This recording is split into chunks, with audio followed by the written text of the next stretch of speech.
This is the Philips V-Line 27-inch LCD monitor. It's 100 Hertz, it's easy on the eyes, HDMI, and it's pretty big. Let's open it up.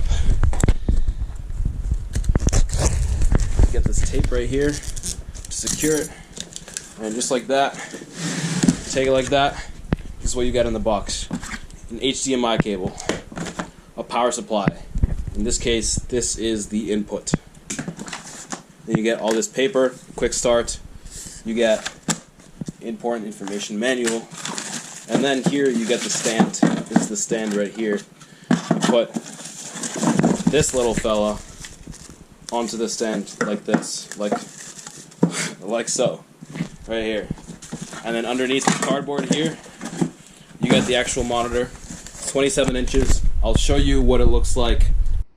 This is what it looks like when it's turned on. This is my my MacBook connected with some views of someplace, I don't know.